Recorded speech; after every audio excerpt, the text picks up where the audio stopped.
The ledger doesn't lie, but the man holding it does. When Vivian Hale steps off the stage into the frozen Montana territory in 1881, she's not looking for love. She's looking for survival. What she finds instead is a failing ranch, a silent husband, and financial records that don't add up. Someone powerful has been bleeding this land dry for years, and everyone believes it's the rancher's fault. Everyone except Vivian. Now she has one chance to prove the truth before winter buries them all, and the man who owns half the valley comes to collect.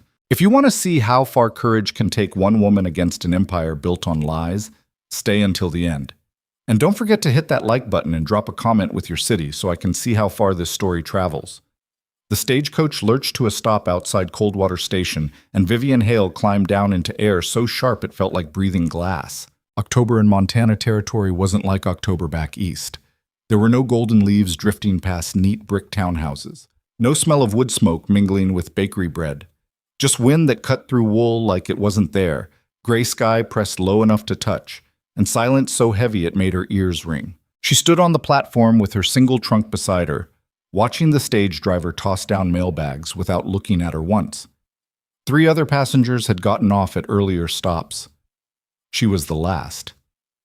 "You the mail order?" Vivian turned. The man asking wasn't the one she'd expected. He was older, maybe 60, with a face like weathered barnwood and eyes that didn't blink much. "I'm Vivian Hale," she said. "I'm here to meet Ronan Mercer." "That'd be mail order then." The man spat into the dust. "Name's Calhoun. Ronan sent me to fetch you." "Where is he?" "Ranch." Calhoun jerked his chin toward a wagon hitched nearby. 3 hours north. We lose light in 2, so if you got questions, save 'em for the road." Vivian lifted her trunk herself before he could decide whether to help. It wasn't heavy. Everything she owned fit inside with room to spare. Calhoun watched her hoist it into the wagon bed, then climbed up to the driver's bench without comment. The ride north was exactly as pleasant as she'd expected, meaning it wasn't. The road, if you could call 2 ruts carved through scrub grass a road, jolted the wagon hard enough to rattle her teeth. Vivian gripped the bench and watched the landscape roll past. Hills covered in dry grass, scattered pines that looked like they'd given up trying, a sky that stretched so wide it made her feel like an insect.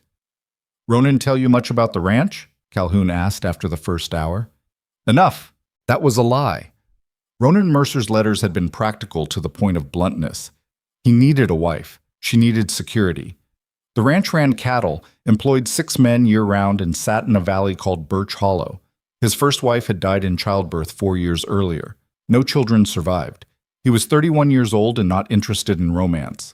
Vivian had written back the same day.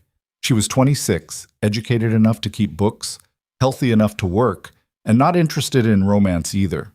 What she was interested in was getting out of Philadelphia before her brother's creditors came looking for family to squeeze. "Ranch has been struggling," Calhoun said, like she hadn't answered at all. "Ronan's a good man, but luck ain't been on his side." "What kind of struggling?" "The kind where you work yourself half to death and still can't get ahead." Calhoun glanced at her. "You scared?" "No." "You should be. Winters here kill people who ain't careful." Vivian didn't answer. She'd survived worse than winter. They reached the ranch just as the last daylight bled out of the sky. The house sat at the end of a long drive, 2 stories of rough-cut timber with a porch that wrapped around the front. Behind it, she could make out the dark shapes of a barn, a bunkhouse, and several smaller outbuildings. Lamplight glowed in one downstairs window. Calhoun pulled the wagon to a stop. "That's it." Vivian climbed down, legs stiff from the ride. Before she could reach for her trunk, the front door opened. Ronan Mercer stepped onto the porch. He was taller than she'd imagined, broad through the shoulders, lean everywhere else, with dark hair that needed cutting and a face that looked like it had forgotten how to smile. He wore work clothes, flannel shirt, canvas pants, boots caked in mud, and he stood there like a man who didn't know what to do with his hands. "Miss Hale." "Mr. Mercer." For a long moment, neither of them moved. Then Ronan came down the steps and picked up her trunk like it weighed nothing. "I'll show you inside." The house was warmer than she'd expected. A fire burned in the stone fireplace, and the front room, parlor she supposed, was clean in the way places get when a man's trying hard to make an effort. Furniture was plain but sturdy. Floors were swept. No cobwebs in the corners. Kitchen's through there, Ronan said, nodding toward a doorway. Stairs go up to the bedrooms. I put you in the one at the end of the hall. It's got a stove. Thank you. He set her trunk down, stood there, looked at her. Vivian looked back. He wasn't handsome exactly.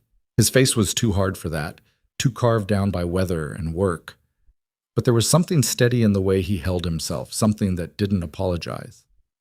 I know this isn't what you expected, he said finally. I didn't expect much. His mouth almost twitched. Almost. I'll have Calhoun's wife come by tomorrow. She can show you around, introduce you to the men. We've got 6 hands. They're good workers, but they'll test you if they think they can. I'm not worried about ranch hands. No, Ronan said slowly.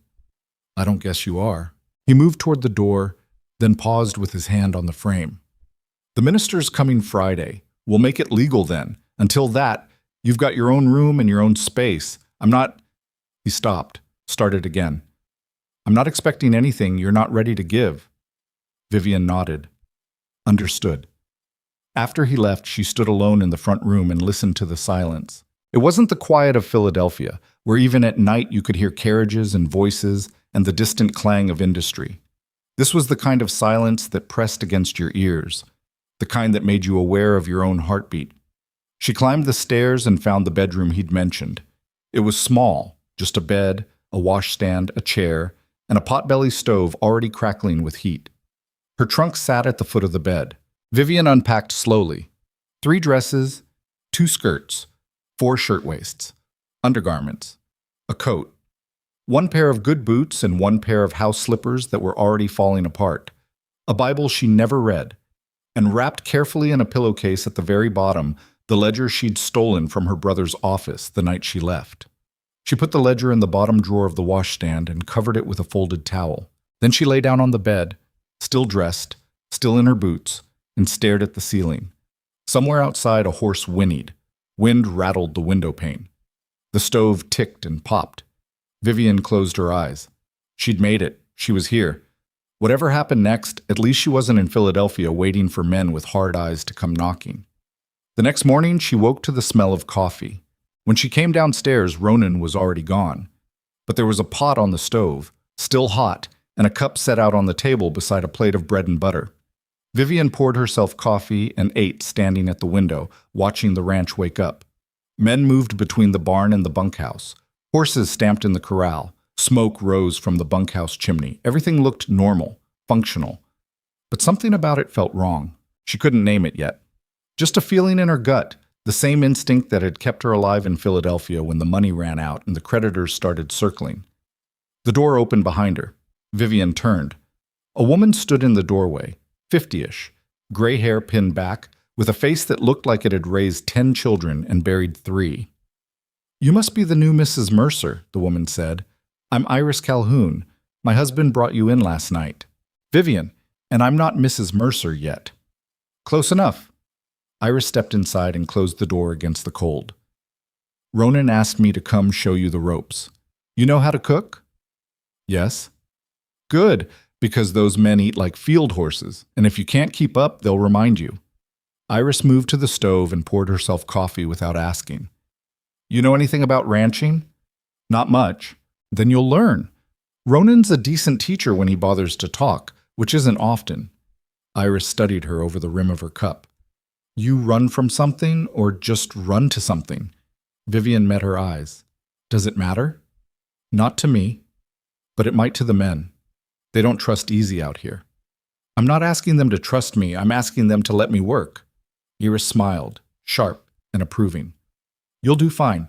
They spent the morning walking the ranch. Iris showed her the kitchen, the root cellar, the smokehouse, the spring house where they kept milk and butter cold. She introduced her to the hands, Calhoun, who she'd already met, a man named Tom with a scar across his jaw, a younger one called Davies who couldn't have been more than 20, and 3 others whose names she forgot immediately, but whose faces she didn't. They all nodded. None of them smiled.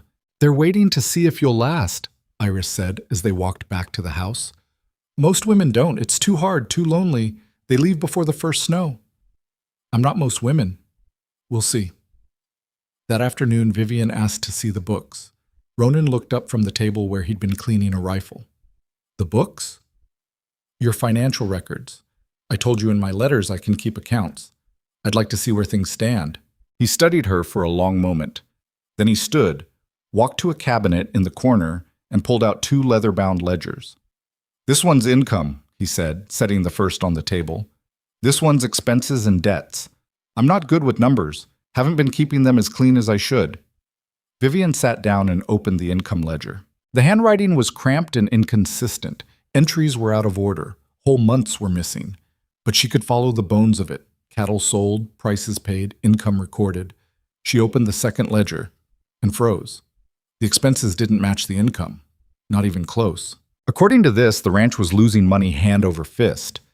But that didn't make sense. She'd seen the cattle. She'd seen the men working. She'd seen the way Iris talked about Ronan, like he was competent, solid, someone who knew what he was doing. Who handles your credit? Vivian asked. Man named Silas Granger. He's an investor out of Denver. Bought up land all through Birch Hollow Valley. Holds the note on this place. How much do you owe him? Ronan's jaw tightened. $3,000. Vivian looked down at the ledger again. The numbers swam in front of her eyes, rearranging themselves into patterns she recognized. She'd seen this before. In Philadelphia. In her brother's office. This wasn't bad luck. This was theft. When's the last time Granger came to collect? She asked quietly. 2 months ago. He's due back in December. And you've been paying him every month? Every month since I took out the loan. 4 years now. Vivian closed the ledger and looked up at Ronan. His face was unreadable, but his hands, resting on the table, were clenched tight enough that the knuckles had gone white. Mr. Mercer, she said, I think someone's been stealing from you. He didn't move, didn't blink. What are you talking about? Vivian opened the expense ledger again and turned it toward him. Look at this. June of last year, you recorded a payment to Granger of $200, correct? Yeah. And here, August, another $200. Right. But look at the balance. After the June payment, it went down by $50. After the August payment, it went down by $75. She tapped the page. You're paying $200, but your debt is only dropping by a fraction of that. The rest is disappearing. Ronan leaned forward, staring at the numbers. That don't make sense. It makes perfect sense if someone's skimming. Granger, or someone working for him, is taking your payments and recording them as smaller amounts. You think you're paying down the loan, but you're not. You're just feeding money into a hole that never fills. Ronan's face had gone very still. You sure about this? I'm sure the numbers don't lie. Whether it's intentional or a mistake, I don't know yet. But if I had to guess? Vivian met his eyes. It's intentional. For a long moment, the only sound in the room was the fire crackling in the hearth. Then Ronan stood, walked to the window, stood there with his back to her, shoulders rigid. If you're right, he said quietly, then I've been played for a fool for 4 years. You're not a fool. You're a rancher, not an accountant. This is what men like Granger count on, that you're too busy working to notice what they're doing with the paperwork. Ronan turned. His eyes were dark, unreadable. Can you prove it? I can try, but I'll need to see everything, every receipt, every contract, every letter, and I'll need time. How much time? A month, maybe more. He crossed the room and sat down across from her. Why would you do this? Vivian blinked. What? You just got here. You don't know me. You don't owe me anything. Why would you spend a month digging through my books to prove some investors robbing me blind? She could have told him the truth, that she recognized the scheme because her brother had run the same one in Philadelphia, bleeding clients dry while smiling to their faces. She could have told him she knew exactly how men like Granger operated because she'd watched her brother become one. Instead, she said, because if he's doing it to you, he's doing it to other people, and someone needs to stop him. Ronan looked at her for a long time. Then he nodded. All right. You want the books? They're yours. Anything you need, you ask. I'll need access to your contracts and any correspondence with Granger. Done. Vivian pulled the ledgers toward her. Then I'll start tonight. Ronan stood, hesitated, then said, You didn't have to come all the way out here just to dig through numbers. No, Vivian agreed. I didn't. So why did you? She looked up at him. Because staying where I was wasn't an option anymore. He nodded slowly, like that was an answer he understood. Then he left her alone with the books. Vivian worked through the afternoon and into the evening. She pulled out every receipt, every contract, every scrap of paper Ronan had kept. She spread them across the table in the front room until it looked like a paper storm had blown through. And slowly, the picture came together. Silas Granger wasn't just an investor. He was a predator. He'd loaned money to at least a dozen ranchers in Birch Hollow Valley over the past 10 years. Every loan came with terms that looked reasonable on the surface. Low interest, long repayment periods. But buried in the contracts were clauses that allowed him to adjust interest rates at his discretion and charge administrative fees that weren't defined anywhere. Then the skimming started. Payments recorded at half their actual value. Interest compounded on balances that should have been shrinking. Fees added without explanation. And because most of the ranchers couldn't read contracts or keep detailed books, they never noticed. They just kept working, kept paying, kept sinking. By the time Vivian looked up, it was full dark outside. Her back ached, her eyes burned. But she had proof.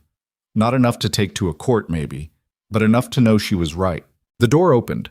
Ronan stepped inside, stamping snow off his boots. "You find something?" he asked. Vivian looked at the papers spread across the table. "I found a lot of things, none of them good."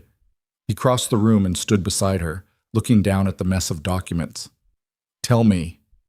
So she did. She walked him through it step by step, the skimming, the hidden fees, the contract clauses that gave Granger unlimited power to bleed his clients dry. She showed him the pattern, the way every payment disappeared into a black hole that never seemed to fill. When she finished, Ronan was silent. Then he said, "How many others?" "At least 12 that I can find in your correspondence, probably more. And they don't know." "I doubt it. If they did, they'd have fought back by now." Ronan's hands curled into fists. "So what do we do?" Vivian looked at him. "We prove it. We document everything. And when Granger comes back in December, we show him exactly what he's been doing, and we make sure everyone else in this valley knows too." "He'll deny it." "Let him. Numbers don't lie, even if the men holding them do." Ronan stared at the papers for a long moment. Then he looked at her. "You sure you want to do this? Granger's got power, money. He could make things hard for you." Vivian smiled, thin and sharp. "Mr. Mercer, I've had hard. This is just numbers." Something shifted in his expression. Not quite a smile, but close. "Ronan," he said. "What?" "Call me Ronan. If we're going to war with Silas Granger, we might as well be on a first-name basis." Vivian nodded. "All right, Ronan." He held out his hand. She shook it. And in that moment, standing in a drafty ranch house in the middle of nowhere, surrounded by evidence of theft and lies, Vivian Hale felt something she hadn't felt in years. Purpose. The wedding happened on a Friday morning with freezing rain coming down sideways. The minister was a thin man named Oakley, who rode circuit through 3 counties and looked like he hadn't eaten a full meal in weeks. He stood in the front room of the ranch house with his Bible open, rain dripping off his coat onto the floor, and read through the ceremony in a voice that suggested he'd rather be anywhere else. Vivian wore the best dress she owned, dark blue wool that was starting to fray at the cuffs. Ronan wore a clean shirt. Iris and Calhoun stood as witnesses. The whole thing took maybe 10 minutes. When it was done, Oakley shook Ronan's hand, nodded at Vivian, and rode back out into the rain without staying for coffee. "Well," Iris said into the silence that followed. "That was romantic." Ronan looked at Vivian. Vivian looked back. "You want coffee?" he asked. "Yes." They sat at the kitchen table while Iris bustled around making breakfast nobody had asked for. Calhoun disappeared back to the bunkhouse. Rain hammered against the windows. "So," Ronan said finally, "you're a Mercer now." "On paper." "On paper counts." He wrapped his hands around his cup. "You still planning to go after Granger?" "Unless you've changed your mind." "I haven't." Vivian nodded. "Then we've got 5 weeks until he shows up. I'll need to organize everything we found and figure out how to present it so he can't talk his way out." Ronan studied her across the table. "You done this before? Gone after someone like this?" "No." But you're not scared. Vivian thought about that. About Philadelphia. About her brother standing in his office with blood on his knuckles and a smile on his face, explaining to her exactly what would happen if she ever told anyone what she'd seen. I'm scared, she said. I'm just more angry than scared. Something flickered in Ronan's expression. Recognition, maybe. Or respect. Good, he said. Angry's useful. Iris set plates in front of them. Eggs, bacon, bread. You two done being mysterious, or should I leave? We're done, Ronan said. But they weren't. Not really. Over the next 2 weeks, Vivian turned the ranch house into a kind of fortress made of paper. She requisitioned the dining table, the desk in Ronan's office, and half the kitchen counter. She sorted documents by date, by type, by ranch. She created a timeline of every payment Ronan had made to Granger over 4 years and cross-referenced it against the loan terms in the original contract. The deeper she dug, the uglier it got. Granger had been stealing, yes, but it was worse than simple skimming. He'd been deliberately structuring the loans to trap people. The contracts included clauses that let him call in the full balance at any time for any reason, which meant even if someone managed to pay off their debt, he could invoke that clause, declare them in default, and seize their land. And he had. 3 times in the past 6 years. Vivian found the records tucked into a folder at the back of Ronan's cabinet. Notices of foreclosure, transfer deeds, all signed by Silas Granger. She showed them to Ronan after dinner one night. He read through them slowly, his face getting harder with each page. I knew about the Hendersons, he said. They lost their place 2 years back. Thought it was just bad luck. It wasn't luck. Look at the dates. Granger called in their loan 3 months after they made a big payment. They'd reduced the balance by almost half. So he took the land before they could pay it off. Exactly. Ronan set the papers down. The other 2? Same pattern. They got close to paying off the debt, and suddenly Granger invoked the default clause. That legal? It's in the contract, so technically, yes. Ronan swore under his breath. Who were the others? A family named Preston, and someone named Warren. Warren had the best grazing land in the valley, sold it right before he... Ronan stopped. Vivian looked up. Before he what? Before he shot himself. The room went very quiet. I'm sorry, Vivian said. Ronan shook his head. Wasn't your fault, but now I'm wondering if it was his. They sat in silence for a while. The fire cracked. Wind rattled the windows. Finally, Ronan said, You think Granger knew what he was doing? That it'd drive people to that? I think he didn't care. Ronan's jaw tightened. Then we make him care. November came in cold and mean. The first snow fell on the 3rd, just a dusting that melted by noon. But everyone knew what it meant. Winter was coming, and once it arrived, the valley would be cut off from the rest of the world until spring. Vivian started wearing 2 layers under her dresses and learned to keep the fires going in both the kitchen stove and the front room hearth. She learned which boots were warmest, which shawl blocked wind best, which corners of the house turned into ice traps when the temperature dropped. She also learned the rhythm of the ranch. Morning started before dawn. Ronan and the hands would be out feeding cattle while she got the stove lit and coffee going. Breakfast was huge. Eggs, meat, bread, whatever leftovers could be fried up. The men ate fast and didn't talk much. Then the day's work began.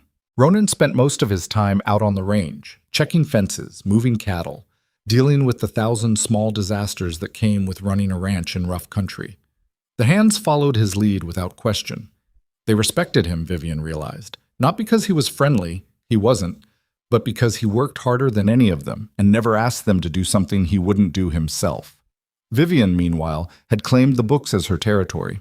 She worked at the dining table every morning after the men left, surrounded by ledgers and contracts and letters. She wrote everything down in a new notebook she'd bought from the general store in Coldwater. Dates, amounts, discrepancies. She built a case the way you'd build a house, one piece at a time, making sure the foundation was solid before adding the next layer. But it wasn't just Ronan's record she was working with anymore. One afternoon in mid-November, she rode into Coldwater with Calhoun to pick up supplies. While he loaded flour and salt and nails into the wagon, she walked to the land office. The clerk was a bored-looking man with ink stains on his fingers. Help you? I need to see property records for Birch Hollow Valley. Vivian said. Specifically, anything involving foreclosures or title transfers in the past 10 years. He squinted at her. You a lawyer? No, I'm researching family property. Which family? Mercer. The clerk grunted and disappeared into a back room. He came back 20 minutes later with a stack of dusty files. Sign here. Vivian signed and carried the files to a table in the corner.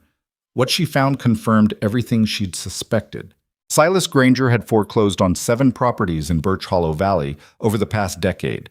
Every single one followed the same pattern.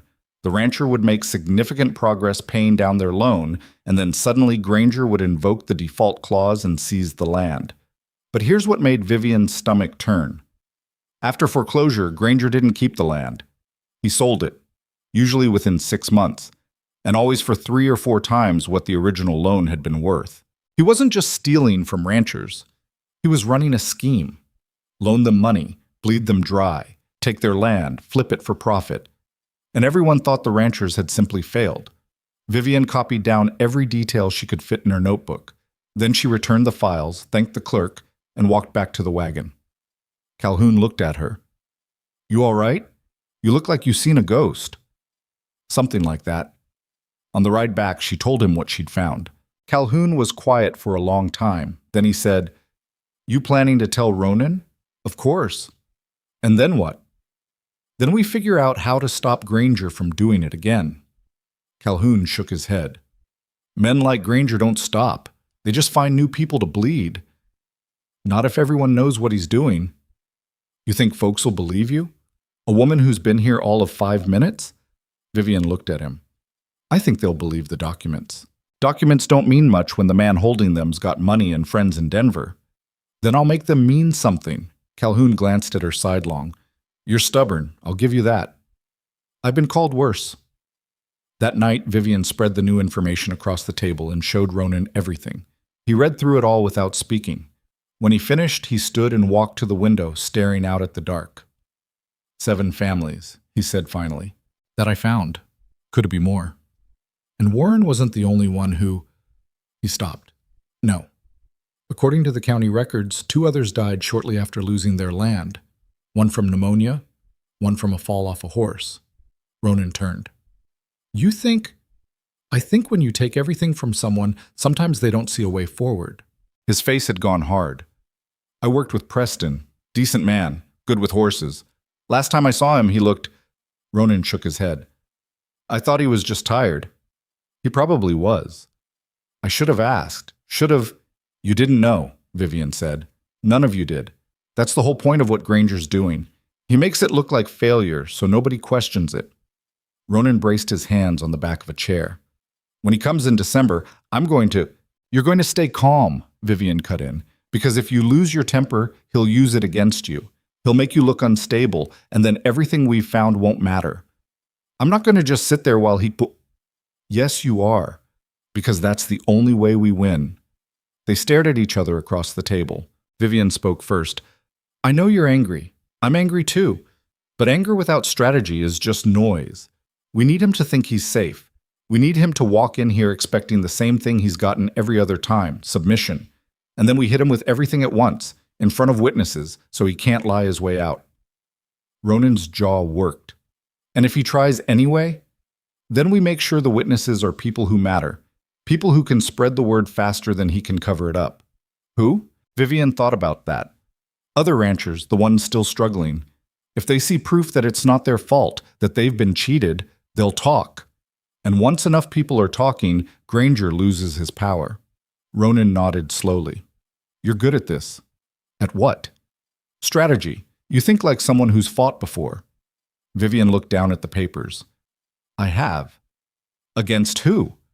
She almost didn't answer. Then she figured, what was the point of hiding it now? My brother, she said. He ran a scheme in Philadelphia. Loans to immigrants who couldn't read English. He'd write up contracts with terms they didn't understand, then bleed them dry. I kept his books for 2 years before I realized what he was doing. What'd you do when you figured it out? I stole his ledger and left. Ronan was quiet. Then, he come after you? No, but his creditors might have, eventually. That's why I answered your ad. So you're running. Vivian met his eyes. I was running. Now I'm fighting. Something shifted in his expression. Not quite trust, but close. All right, he said. We do this your way. The next week, Vivian started visiting the neighboring ranches. She rode out with Calhoun, who knew everyone in the valley and could make introductions. They hit 3 ranches in 5 days, and every conversation went roughly the same way. Vivian would ask to see their loan paperwork. The rancher, usually suspicious at first, would eventually dig out the contracts. Vivian would go through the numbers, point out the discrepancies, and show them how much they'd actually paid versus how much their balance had decreased. The reactions varied. Some got angry, some got quiet. One man, a grizzled rancher named Tate, just laughed. I knew something was off, he said, but I figured I was just bad at math. You're not bad at math, Vivian said. You're being robbed. Tate stopped laughing. You sure about that? I'm sure the numbers don't lie. He stared at the contract in his hands. What do I do about it? You come to the Mercer Ranch on December 10th.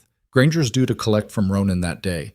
We're going to show him exactly what he's been doing, and we need witnesses. He'll deny it. Let him. We'll have proof. Tate looked at Calhoun. Ronan know about this? It's his idea, Calhoun said. That was a lie, but a useful one. Tate nodded. All right, I'll be there.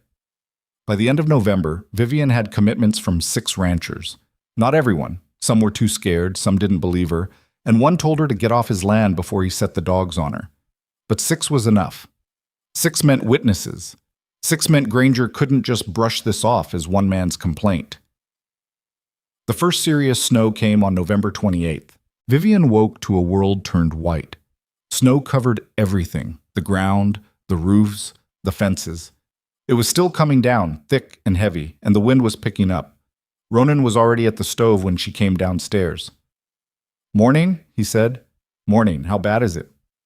Bad enough. We'll need to bring the cattle in closer to the barn. If this keeps up, we could lose some. What can I do?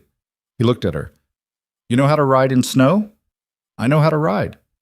That's not what I asked. Vivian pulled on her coat. I'll figure it out.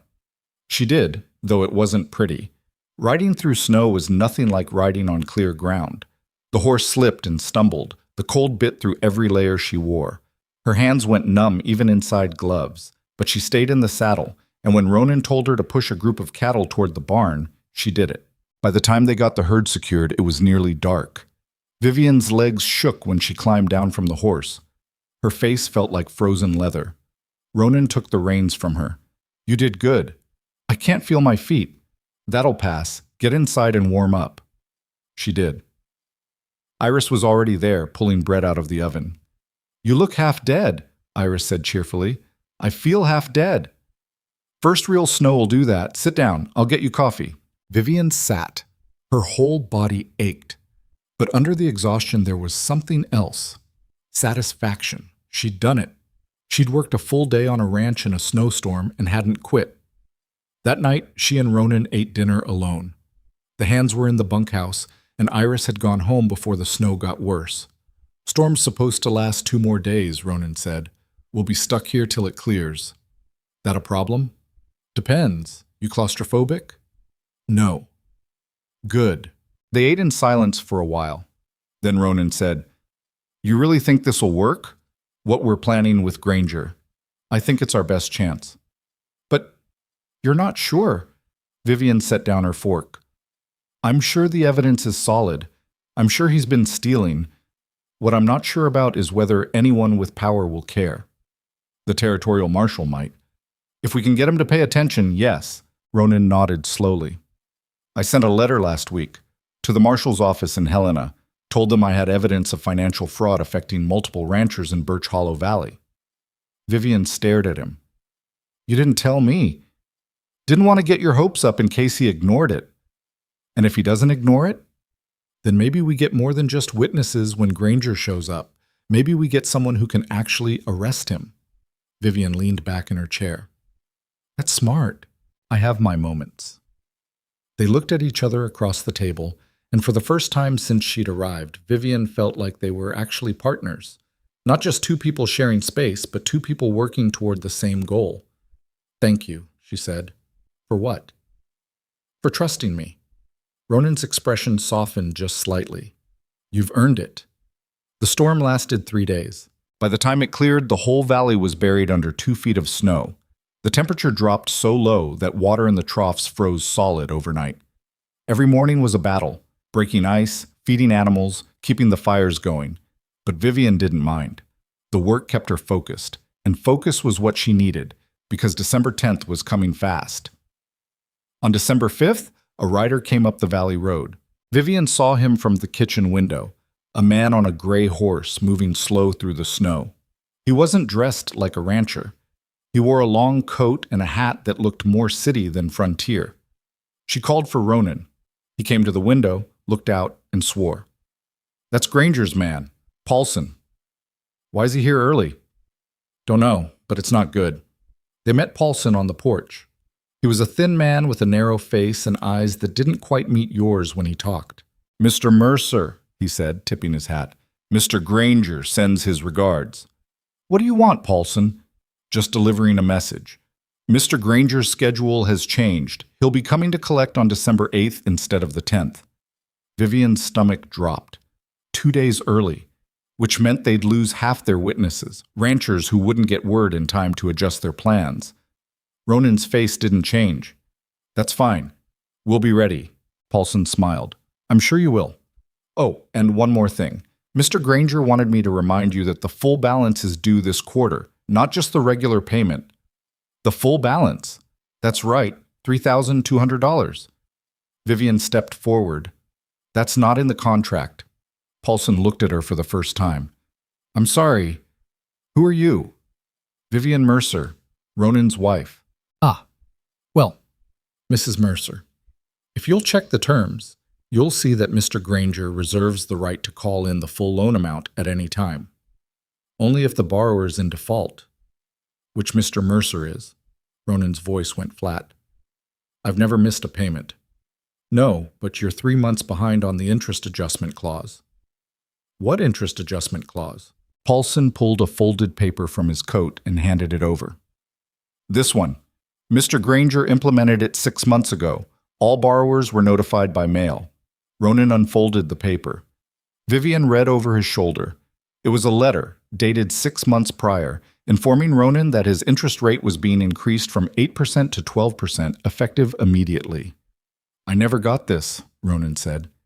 It was sent. I never got it. Paulson shrugged. That's unfortunate, but the terms still apply. So unless you can produce $3,200 by December 8th, Mr. Granger will be forced to invoke the foreclosure clause. Vivian's mind raced. This was deliberate. Granger was moving early because he knew something was wrong. Maybe he'd heard about her visiting other ranchers.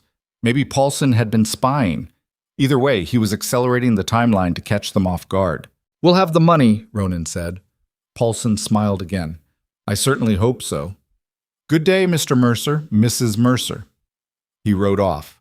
Ronan and Vivian stood on the porch watching him disappear down the valley road.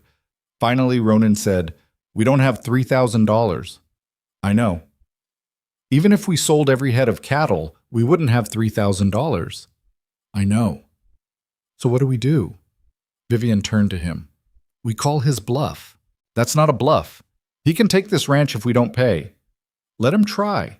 We've got documentation proving he's been stealing. We've got witnesses ready to testify. And if the marshal shows up, that's a lot of ifs.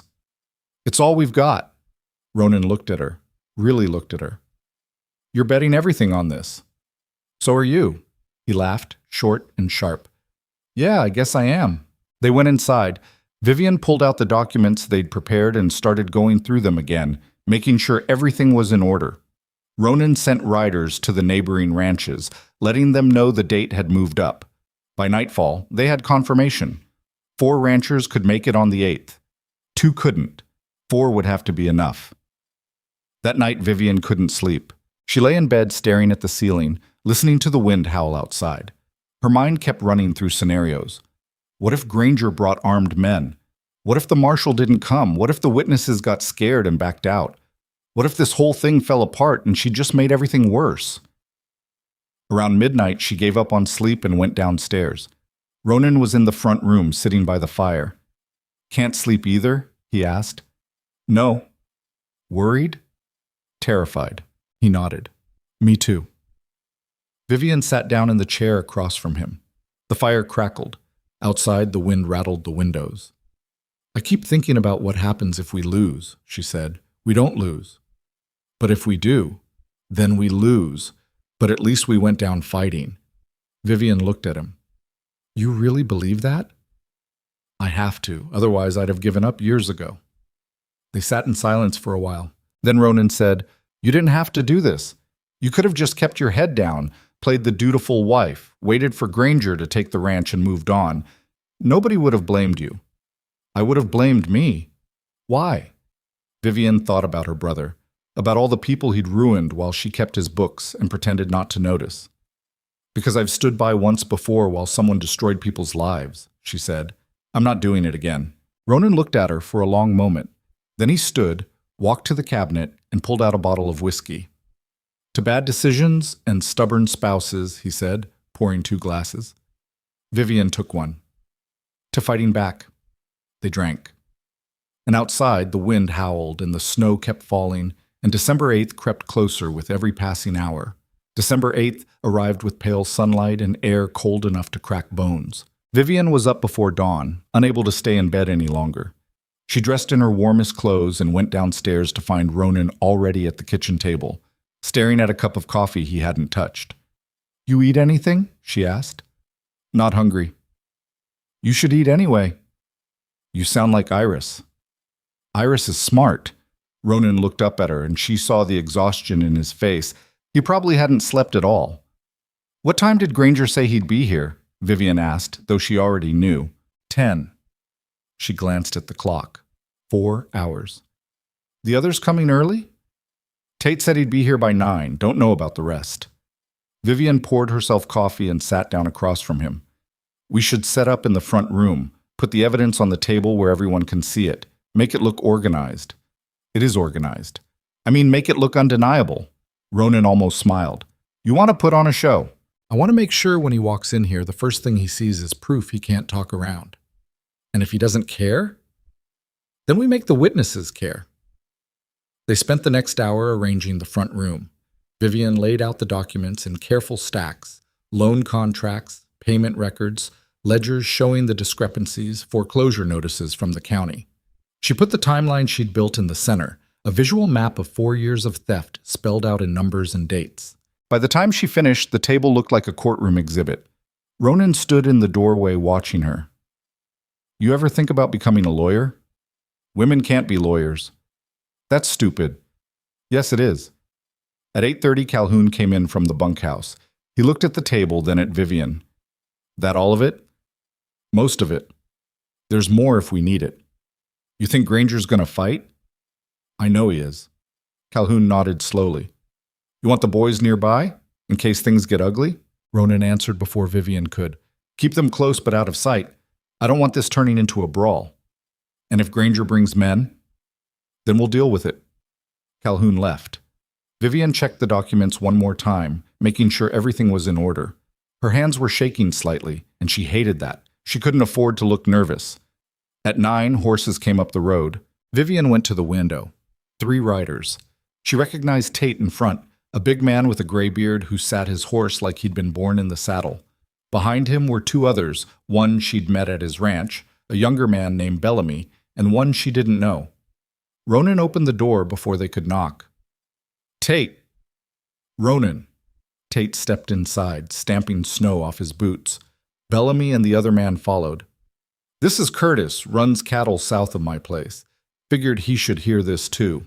Curtis was older, maybe 50, with a face that looked like it had been arguing with the wind for decades. He nodded at Ronan, then looked at Vivian. You the one been digging through records? I am.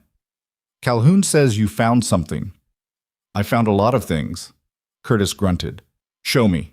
Vivian walked them through it. She started with Ronan's loan, showing how the payments had been systematically underreported. Then she moved to the contracts, pointing out the clauses that gave Granger unlimited power to adjust terms. Finally, she showed them the foreclosure pattern. 7 ranches lost in 10 years, all following the same trajectory. When she finished, the room was silent. Tate spoke first. You're saying Granger's been doing this to all of us? Yes? On purpose? Yes. Bellamy swore under his breath.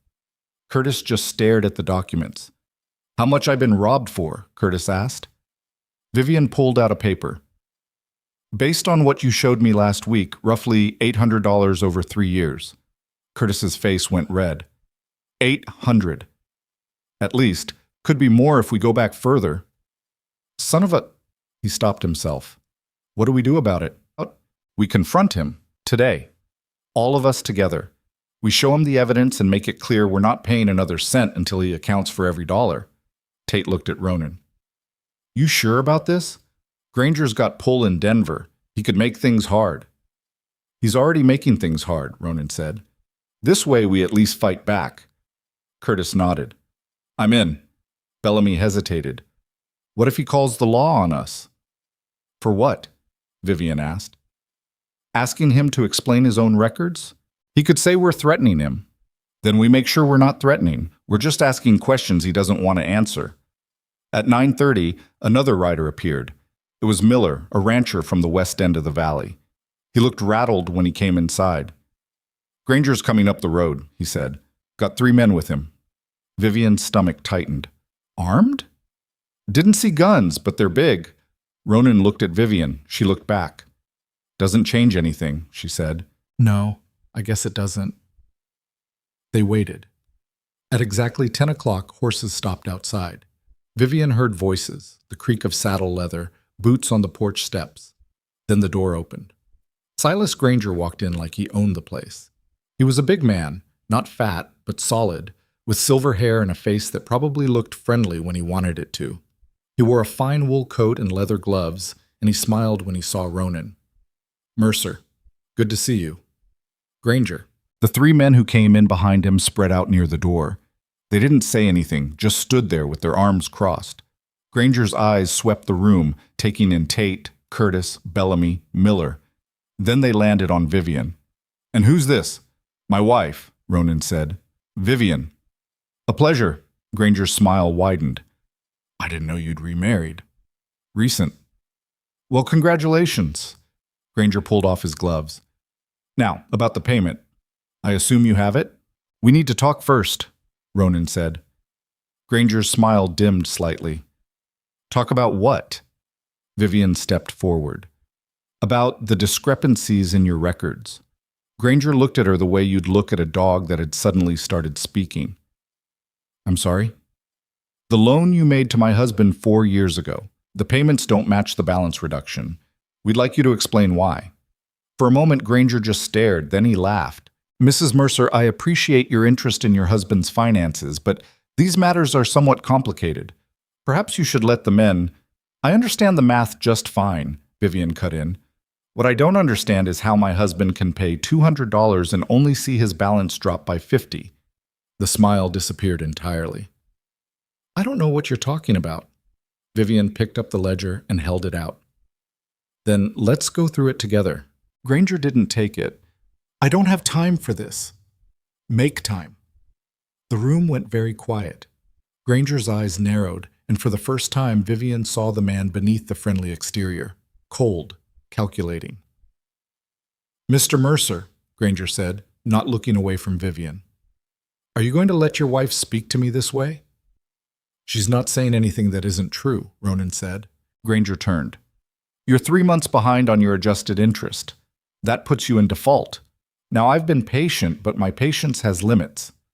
You never sent notice about an interest adjustment. I sent it 6 months ago. I never received it. That's not my problem. Vivian spoke again. Actually, it is. Because if you're claiming my husband is in default based on terms he was never notified of, that's fraud. Granger's face hardened. Careful, Mrs. Mercer. Or what? Or you'll find yourself in a very difficult position. Tate stepped forward. She ain't the only one with questions, Granger. I've been paying you for 6 years and my balance ain't moved an inch. Curtis joined him. Me too. $800 you can't account for. Granger looked around the room, and Vivian saw the moment he realized what was happening. This wasn't one rancher complaining. This was organized.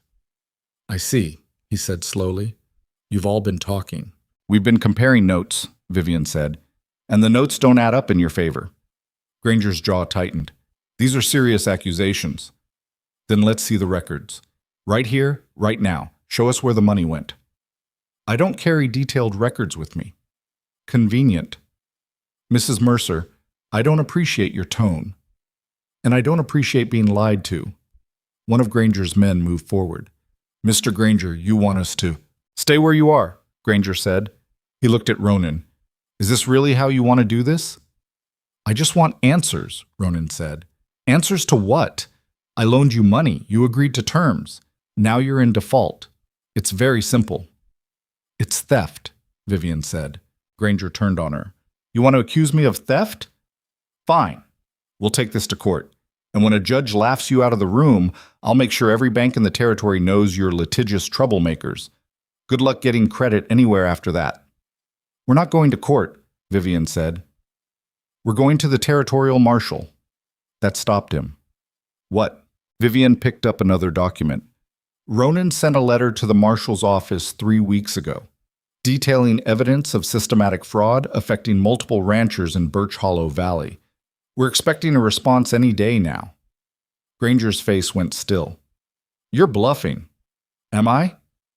For a long moment, nobody moved. Then Granger smiled again, but this time it didn't reach his eyes. Even if you did contact the marshal, which I doubt, it won't matter. I have friends in Helena, friends who understand that business on the frontier requires a certain flexibility. Flexibility, Vivian repeated. Is that what you call stealing from families trying to survive? I call it good business. You call it good business to drive men to suicide? The room went dead silent. Granger's expression didn't change. I don't know what you're talking about. Warren, Vivian said. You foreclosed on him 2 years ago. 3 months later, he shot himself. That's tragic. But it has nothing to do with me. Doesn't it? You took everything he had. What was he supposed to do? Find another way, like men do. Curtis made a sound low in his throat. Tate put a hand on his arm. Vivian kept her eyes on Granger.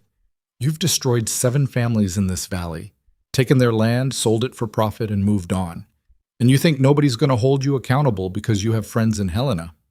I think, Granger said slowly, that you're a woman who's been here all of 2 months and doesn't understand how things work. I understand theft.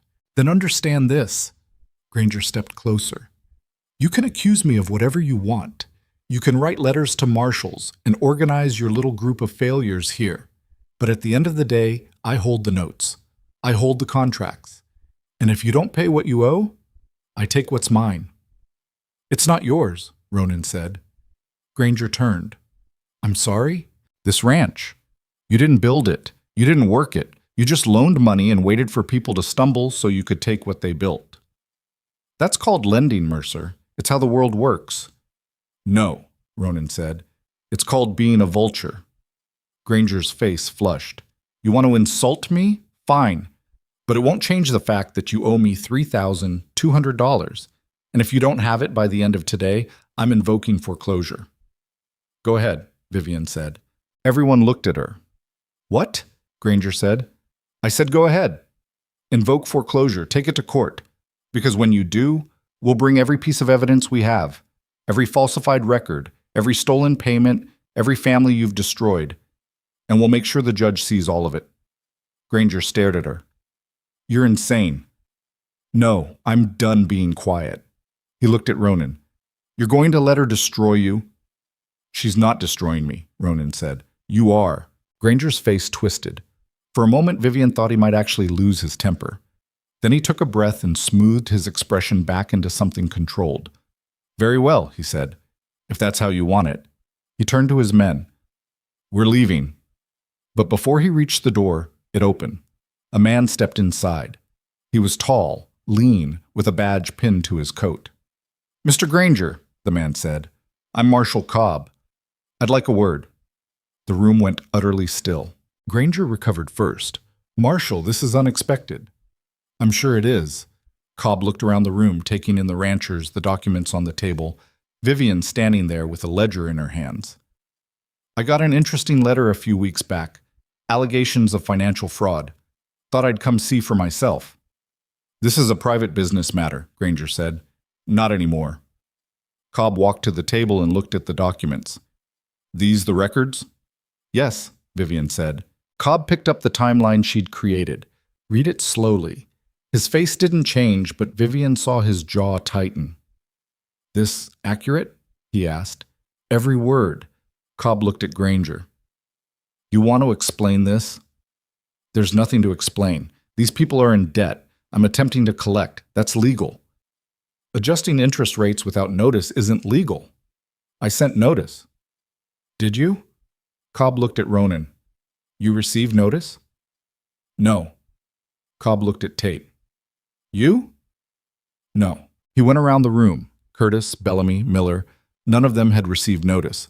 Cobb turned back to Granger. Seems like a pattern. Seems like poor record-keeping on their part. Or deliberate fraud on yours. Granger's face darkened. Marshall, I don't care what you appreciate, Cobb cut in.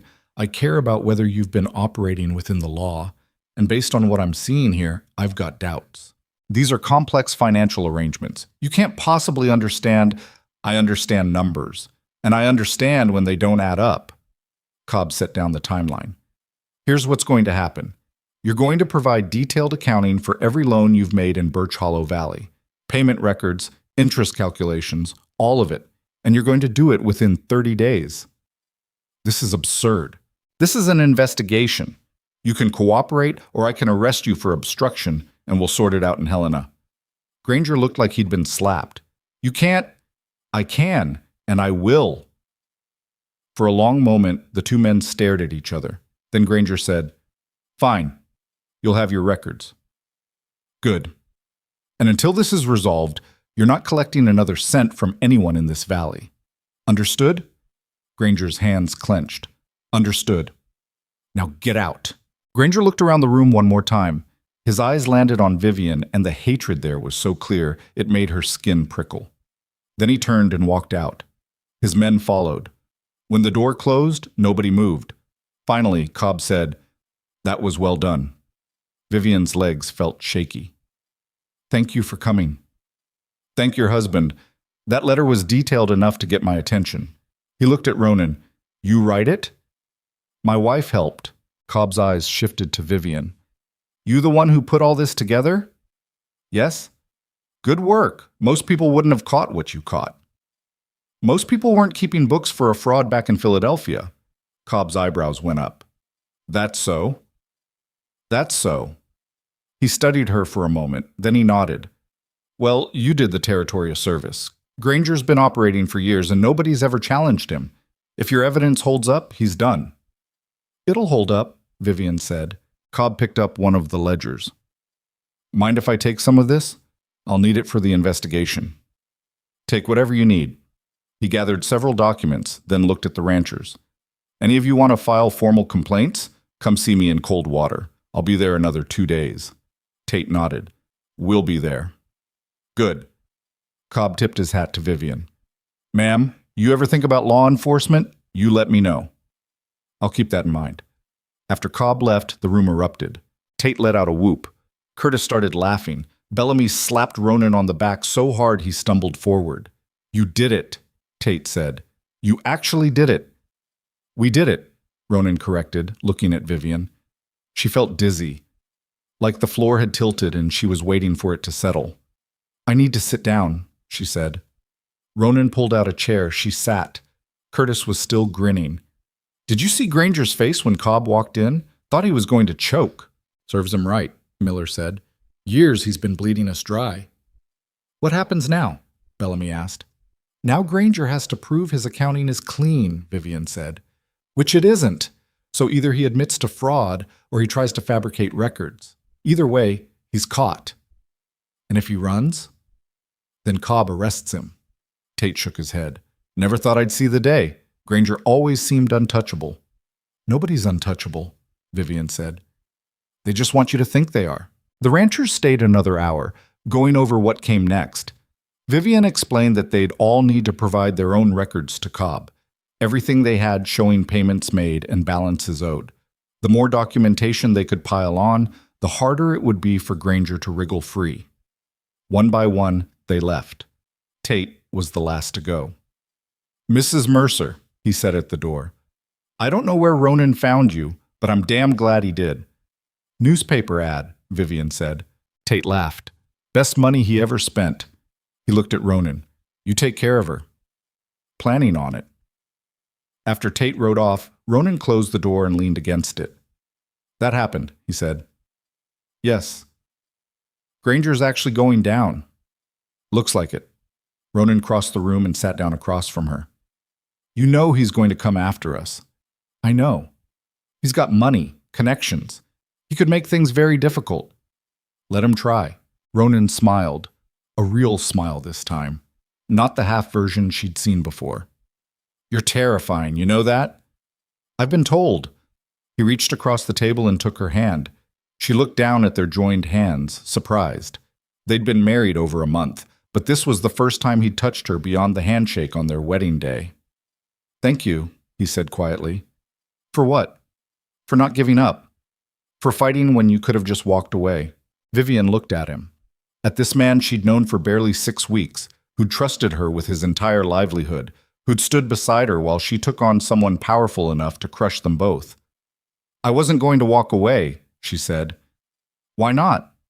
She thought about that, about Philadelphia, about her brother, about all the times she'd stayed silent because fighting seemed impossible. "Because I'm tired of watching bad people win," she said.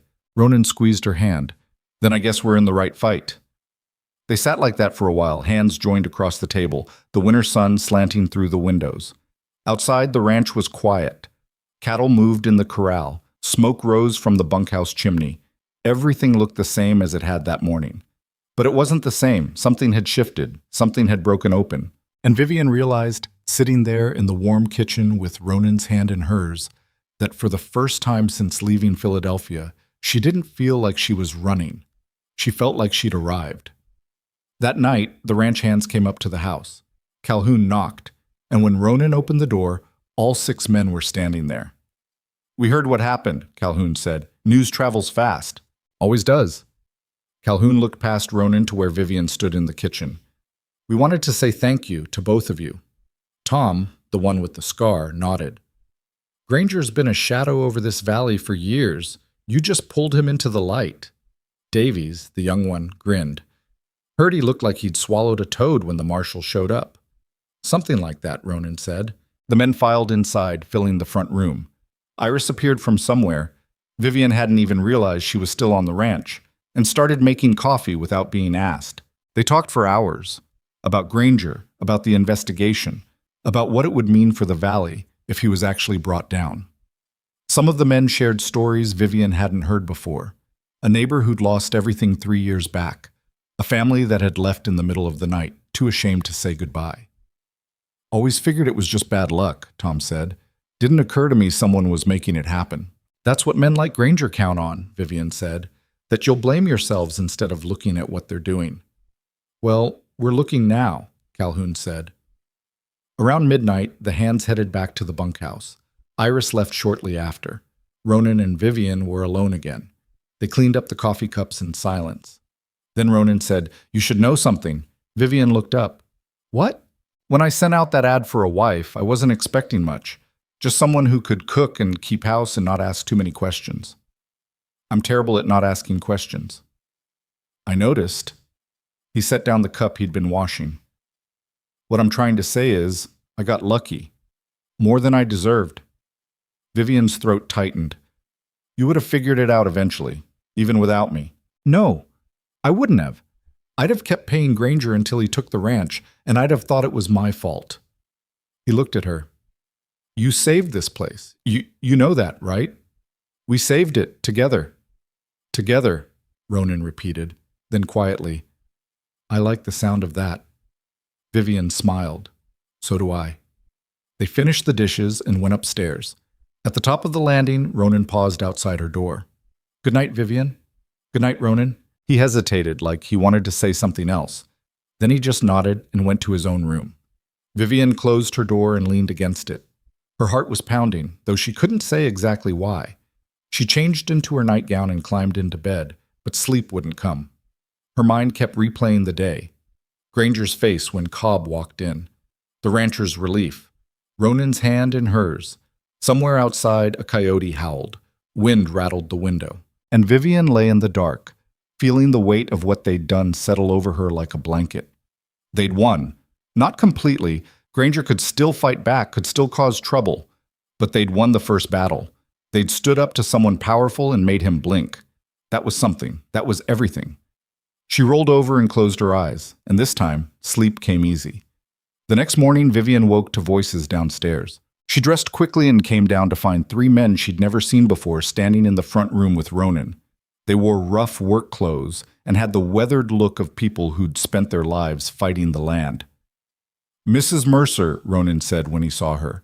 "This is John Preston and his sons, Michael and David." Preston. The name clicked. One of the families Granger had foreclosed on. "Mr. Preston," Vivian said. The older man nodded.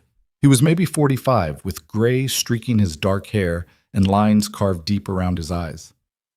"My apologies for showing up unannounced. Heard what happened yesterday with Granger and the marshal. News does travel. It does when it's good news." Preston shifted his weight. "We lost our ranch 3 years back. Granger called in the loan right after we'd made a big payment. Said we were in default for some fee we didn't know about." "I saw the foreclosure notice," Vivian said. "In the county records." Preston's jaw tightened. "Destroyed us. We've been working other people's land since, trying to save enough to start over. But hearing you stood up to him, hearing the marshals actually investigating," he stopped. "I wanted to ask if there's anything we can do to help." Vivian looked at Ronan. He gave a small nod. "Do you still have your loan documents?" she asked Preston. "Any records of payments you made?" "Some. Not all of it. We had to leave in a hurry." "Bring whatever you have to Marshal Cobb in Coldwater. He's collecting evidence." "Already planning on it." Preston hesitated. "There's something else. After Granger took our place, he sold it to a man named Dalton. Dalton's been running it into the ground. The land's good, but he doesn't know cattle. Doesn't care either, just wanted the property." "What are you saying?" Ronan asked. "I'm saying if this investigation goes the way it should, if Granger ends up in prison or gets his assets seized, that land might come available again. And if it does..." Preston looked at his sons, then back at Ronan and Vivian. "We'd like first chance at buying it back, even if we have to work 10 years to afford it." Vivian felt something twist in her chest. "I'll mention it to the marshal." "Appreciate it." Preston extended his hand. "What you did took courage. Both of you." After they left, Vivian stood at the window watching them ride away. "That's what we're fighting for," Ronan said quietly behind her. "People like that." "I know." "You all right?" She turned. "I didn't think about what would happen after. If Granger goes down, if the foreclosures get reversed, people could get their lives back. Some of them, maybe. That's more than they had yesterday." Ronan crossed the room and stood beside her. "It's also a lot of weight to carry. If this doesn't work, it will work." "You sound sure." "I have to be. Otherwise I'll think too hard about all the ways it could fall apart." He was quiet for a moment, then, "You want breakfast?" "Not really. Me neither, but we should eat anyway."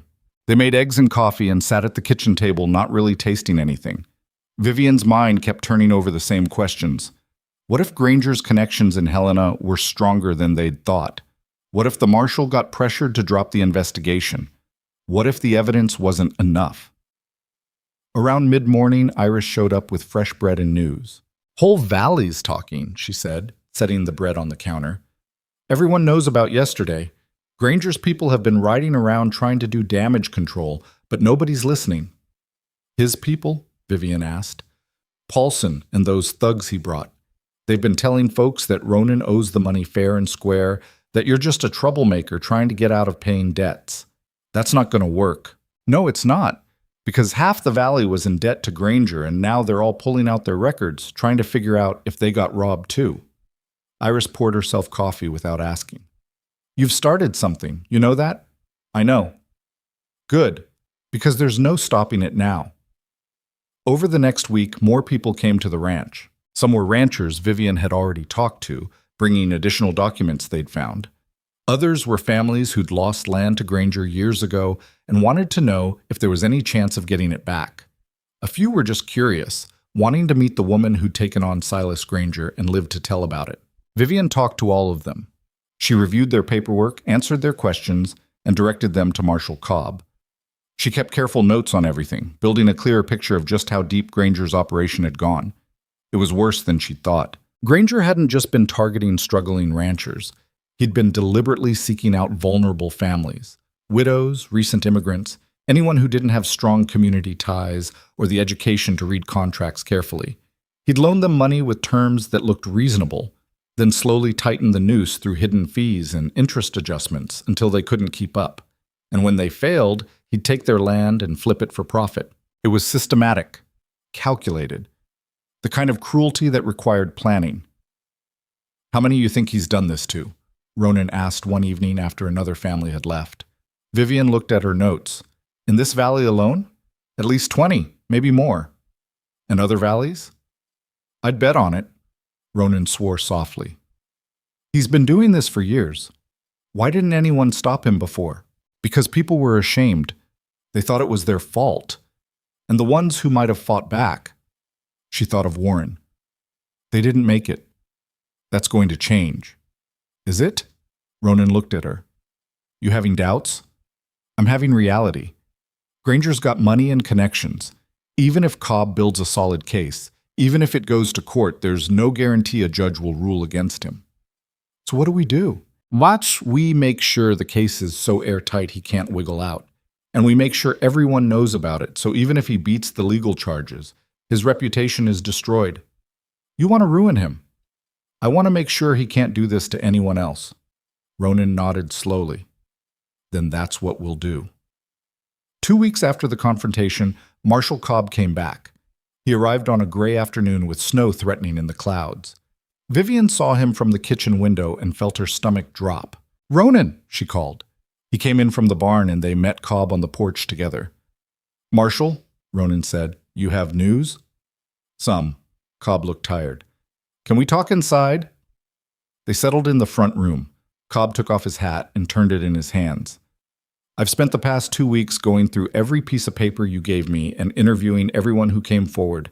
Built a case that would make a prosecutor weep with joy." Vivian's heart lifted. "So you're arresting him?" "Not yet." The hope crashed. "Why not?" Cobb sighed.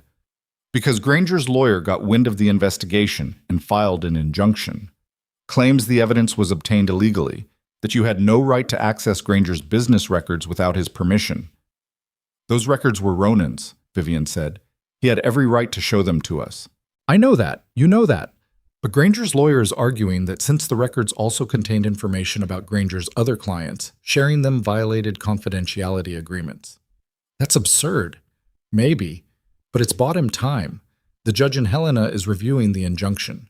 Until he rules, I can't make an arrest." Ronan's hands curled into fists. "So Granger just walks free? For now." "How long is for now?" "Could be weeks, could be months. Depends on how backed up the court is." Vivian felt something cold settle in her stomach. "And in the meantime, he can destroy evidence, intimidate witnesses, pay off whoever he needs to pay off." "I'm aware of the risk," Cobb said, "but my hands are tied. I can't arrest a man without legal grounds, and right now, those grounds are in question." "This is exactly what he wanted," Vivian said. "He knew we'd go to the law, so he got ahead of it. Now he's using the system to protect himself." "Probably." She stood and walked to the window, trying to control the anger rising in her chest. Behind her, she heard Ronan ask, "What do we do?" "You wait," Cobb said, "and you keep your heads down. Granger's going to be looking for any excuse to discredit you. Don't give him one. So we just sit here." "You just sit here." After Cobb left, Vivian stood at the window, staring out at the gray landscape. "We're not going to sit here," Ronan said. "No, we're not." "What are you thinking?" She turned. "I'm thinking Granger's going to use this time to shore up his position. He'll clean up his records, pressure his allies, maybe even try to buy off some of the witnesses. We need to make sure that doesn't work." "How?" "By making his crimes public, not just to the marshal or a judge, but to everyone.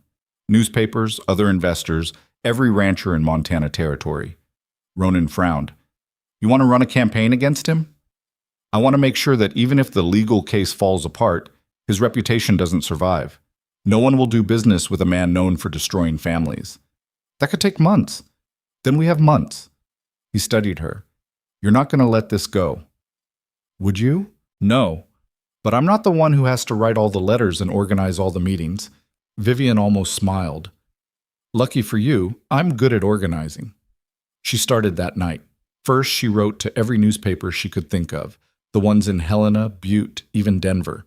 She laid out the facts carefully, documented every foreclosure, every falsified record, every family destroyed. She didn't embellish or exaggerate. She didn't need to. The truth was damning enough. Then she started organizing the ranchers. She sent word through Calhoun and the others, calling a meeting at the ranch. 24 people showed up on a Sunday afternoon, crowding into the front room and spilling out onto the porch. Vivian stood at the front and told them the situation, the injunction, the delay, Granger's attempts to discredit the evidence. So we're back where we started, someone said. No, Vivian said. We're further ahead than we've ever been. We have documentation. We have witnesses. We have a marshal who believes us. What we don't have is time to wait for the courts to move. Then what do? We make noise. We make sure every investor, every bank, every rancher in the territory knows what Silas Granger is. We make it impossible for him to operate even if he beats the charges. Tate spoke up. You're talking about destroying the man. I'm talking about stopping him from destroying anyone else. Murmurs ran through the crowd, some approving, some uncertain. Curtis stood. I'm in. That son of a bitch took 8 years of my life. Time someone took something from him. Others nodded. One by one, people committed. By the end of the meeting, Vivian had 15 ranchers willing to write their own accounts and send them to newspapers, investment firms, anyone who might care. It wasn't much, but it was a start. Christmas came and went with little fanfare. Vivian and Ronan had a quiet dinner with Iris and Calhoun. There were no gifts, nobody had money for that, but Iris brought a cake and Calhoun produced a bottle of whiskey that was probably older than Vivian. To surviving, Calhoun said, raising his glass. To winning, Vivian corrected. They drank. Later, after Iris and Calhoun had gone home, Vivian and Ronan sat by the fire. You ever have a real Christmas? Ronan asked. When I was young, before my father died. What was it like? Vivian thought back. Loud. My mother would invite everyone she knew. The house would be packed with people eating and singing and arguing about politics. It was chaotic. Sounds nice. It was, until it wasn't. She looked at the fire. After my father died, my brother took over. And he didn't care about holidays or family or anything that didn't make him money. That why you left? Part of it. Ronan was quiet for a moment, then, you think you'll ever go back? To Philadelphia? No. You sound sure. I am. There's nothing for me there. She glanced at him. Everything I have now is here. Something shifted in his expression. You mean that? Yes. He reached over and took her hand. They'd been doing that more often lately. Small touches, hands brushing, shoulders bumping when they worked side by side. It felt natural, easy. I'm glad you're here, he said. So am I. They sat like that until the fire burned low, hands joined, neither of them wanting to be the first to let go. In early January, responses started coming back. The first was from a newspaper in Butte. They wanted to run the story but needed corroboration from additional sources. Vivian sent them the names of 6 ranchers willing to be interviewed. The second was from an investment firm in Denver. They expressed concern about Granger's business practices and requested copies of the documentation. Vivian sent everything she had. The third was from Granger himself. The letter arrived on a Thursday, delivered by a nervous-looking courier who clearly didn't want to be there. It was addressed to Ronan, but when he opened it, he handed it straight to Vivian. It was short and to the point. Granger was suing them for libel, defamation, and intentional interference with business relationships. He was seeking damages of $10,000. Vivian read it twice, then set it down. He's bluffing, she said. How do you know? Because if he actually had a case, he wouldn't need to threaten us. He'd just file suit. Maybe he did file. Then we'd have been served by a sheriff, not a courier. She picked up the letter again. This is intimidation. He wants us to back off. Is it working? Vivian looked at him. What do you think? Ronan smiled. I think he picked the wrong fight. She wrote back that same day. A single line. See you in court. 2 weeks later, the Butte newspaper ran the story. It was front page. The headline read, Territorial investor accused of systematic fraud. Below it, a detailed account of Granger's operation, complete with quotes from ranchers who'd lost everything. Vivian read it 3 times, hardly believing it was real. This is going to spread, Ronan said, looking over her shoulder. I hope so.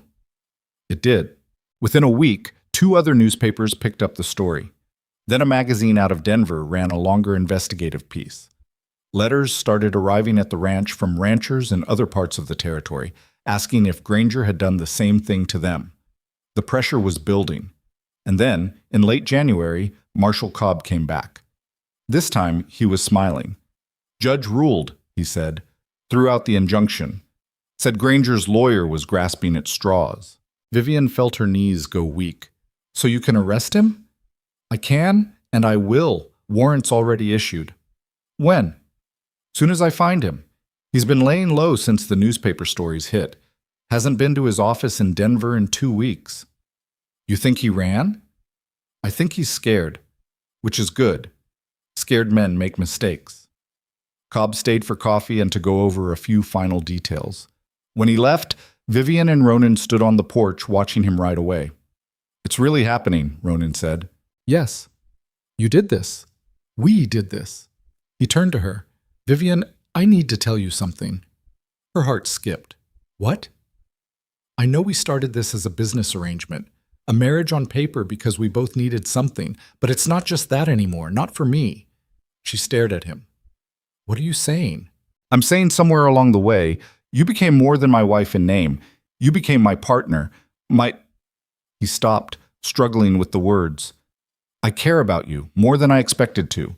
More than I probably should. Vivian's throat tightened. Ronan, you don't have to say anything. I just wanted you to know. But she did have something to say. She'd been holding it in for weeks, afraid to name it, afraid it would complicate things. But standing there on the porch with snow beginning to fall, and this man who'd trusted her with everything looking at her like she mattered, she couldn't keep it in anymore. I care about you too, she said. His eyes widened. You do? Yes. I didn't expect to. I came here running from one life and hoping to survive another, but you... She took a breath. You made me want to stay. Not because I had to, but because I wanted to. For a moment, they just looked at each other. Then Ronan stepped forward and kissed her. It wasn't smooth or practiced. It was awkward and a little clumsy, and Vivian had to rise up on her toes to meet him properly. But it was real. It was honest. When they pulled apart, they were both breathing hard. I've wanted to do that for weeks, Ronan said. Why didn't you? Didn't know if you'd want me to. Vivian laughed. I'm not that hard to read. You're terrifying. That makes you hard to read. She kissed him again, and this time it was better, easier, like something clicking into place. When they finally went inside, the house felt different, warmer, more like a home than a place they both happened to live. That night, Vivian moved her things into Ronan's room. It wasn't a big production. She just carried her dresses across the hall and hung them in his wardrobe, moved her brush and comb to his washstand, put her boots next to his by the door. When she climbed into bed beside him, he pulled her close. This all right? He asked. Yes. They lay there in the dark, listening to the wind outside. Vivian? Thank you for not giving up on me. She turned in his arms to face him. Thank you for letting me fight. He kissed her forehead. We make a good team. Yes, we do. 3 days later, word came that Marshal Cobb had arrested Silas Granger. He'd been found trying to board a train in Billings, carrying 2 suitcases full of cash and documents. Cobb brought him back to Helena in chains. The trial was set for March. When the news reached Birch Hollow Valley, people celebrated. Not with parties or parades, but with quiet relief. Families who'd been living under Granger's shadow for years could finally breathe. Vivian and Ronan rode into Coldwater to hear the details from Cobb himself. He'll fight it, the marshal said. His lawyers are already filing motions trying to get the charges dismissed. But the evidence is solid. And with all the publicity, The territorial governor's office is paying attention. They want this prosecuted. What are his chances, Vivian asked, of beating it? Low. Of getting a reduced sentence in exchange for returning some of the stolen property? Higher. I want the families to get their land back. I'll do what I can, but that's up to the prosecutors and the court. After they left Cobb's office, Vivian and Ronan walked through Coldwater's small main street. It was the first time they'd been in town together since the wedding, and people kept stopping them to shake hands or offer thanks. "You're famous," Ronan said quietly. "We're famous." "No, this was you." Vivian stopped walking and turned to face him. "Ronan Mercer, if you try to give me all the credit one more time, I'm going to hit you." He grinned. "Yes, ma'am." They bought supplies and headed back to the ranch as the sun was setting. The valley looked different in the fading light, softer, less harsh. Or maybe Vivian was just seeing it differently now. "What happens after the trial?" Ronan asked as they drove. "What do you mean?" "I mean, once Granger's dealt with and things settle down, what do you want to do?" Vivian thought about that. "I want to help people keep better records, so this doesn't happen again." "You want to be an accountant?" "I want to teach people how to protect themselves, how to read contracts and track payments and know when someone's cheating them." Ronan looked at her. "That's a good idea." "You think people would listen?" "After what you just did, they'd line up to listen." Vivian felt something warm spread through her chest. Not just pride, but purpose. The same feeling she'd had that first night looking at Ronan's books, realizing she could do something that mattered. "What about you?" she asked. "What do you want?" Ronan was quiet for a moment. "I want to keep this ranch running, maybe expand it if we can. And I want," he paused, "I want a family, kids, a real home." Vivian's heart thumped. "With me?" He looked at her like she'd asked the stupidest question in the world. "Of course with you. Who else would I want?"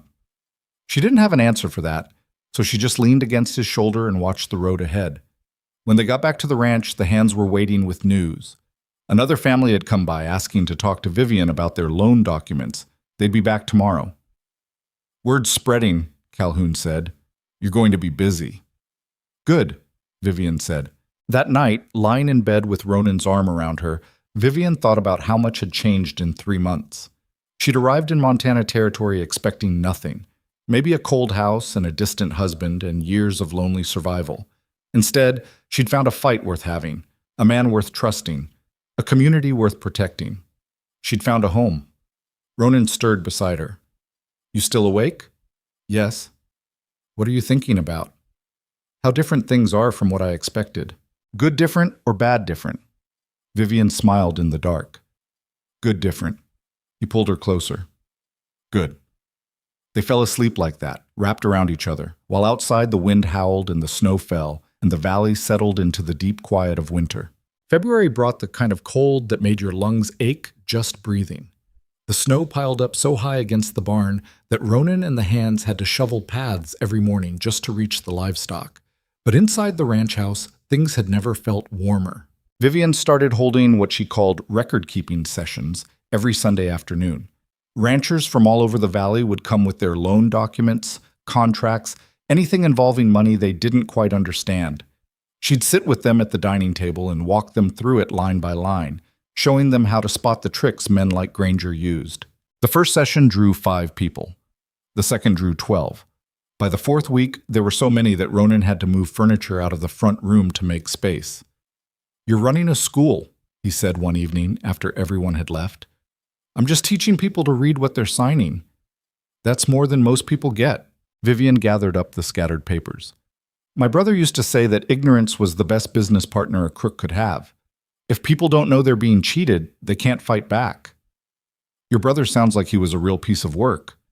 "He was, but he taught me something useful." She looked up at Ronan.